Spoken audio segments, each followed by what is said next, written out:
मित्रांनो, कोकणामधील ही जी भिरंडा असत ज्याका आपण कोकम किंवा रतांबे म्हणतो, ते अशा प्रकारे आपण काढून घरी आणतो. आणि ह्याच्यामध्ये हे कच्चे जे धोडे असत तर हे पहिले बाजू काढूचे लागतात. कारण काय होता, भिरंडा काढताना सगळी भिरंडा एकदाच काढूचे लागतात, म्हणजे परत परत त्या साईडला जाऊ नको म्हणून. मग एकदाच भिरंड पिकली ना की हे धोडे आणि हे पिकलेले हे एकदाच सगळे ढकलून घालतात लोक. त्याच्यानंतर ही भिरंडा अशा प्रकारे घेऊन ही दोन तुकडे करून फोडली जातात. इथे बी वेगळी केली जाता आणि त्याचा साल वेगळा केला जाता. आणि ह्या बी काढल्यामध्ये आत काढल्यावरती आतमध्ये बघा ह्यो रस असा आगळ, जो आपण कोकम सरबत जो करतो ना किंवा जो माशाच्या कढई लावतो तो ह्यो आगळ. पण ह्यो आगळ हो कच्चो आगळ असा, ह्यो आगळ प्रोसेस करचो लागता. तर ती प्रोसेस करण्याची पद्धत पण मी तुमका सांगते कशी असता ती. आता ही या ठिकाणी हुल असं म्हणजे ओली हे असत कोकमा, पण ही सुकवली जातात आणि ही मार्केटमध्ये 300, 350, 400 रुपये किलोने सध्या हे दर असत विकली जातात.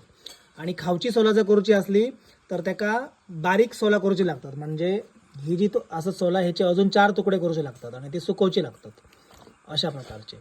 आणि मग ती खावची सोला करतात आपण जी खाण्यासाठी असतो ती. आता हे जे सोललेले जे बिया असत ते या ठिकाणी बघा हे असे गाळून काढायचे याच्यामध्ये, ते होत ना गणेश ह्याच्यामध्ये हे असा ओतायचं. मग त्याचं आगळ खालती पूर्णपणे रस गळतात. हे चल हे बघ, हे असं त्याचा रस पूर्णपणे आता बाहेर खाली गळाण येतो. आता ह्यो रस इदलो मी तुमका अजून एक डब दाखवते.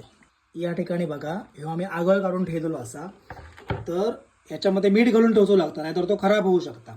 आता ह्याच्यावरती ह्या जा दिसता क्रीमी क्रीमी तर ह्याका बेरी असं म्हणतात. म्हणजे मीठ घातल्यानंतर ह्या कोकमाच्या आगळामध्ये थोडंसं रस ह्या असता, डिंक असता, चीक असता.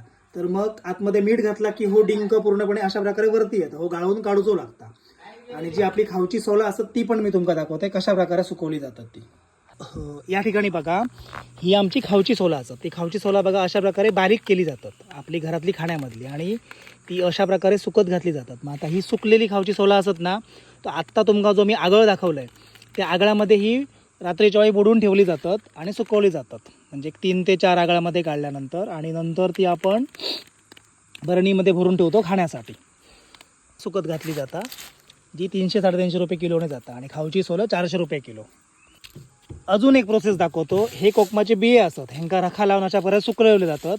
नंतर हे सुकल्यावर हे खुळखुळ वाजतात. मग हे फोडून त्याच्यामधून त्याची बी काढली जातात आणि त्या बीपासून कोकम बटर तयार केला जाता. तर अशा प्रकारे हे सगळं ह्या कोकमाचो फायदो असा. तर अशा प्रकारे ही पूर्णपणे भिरंडांची प्रोसेस असा.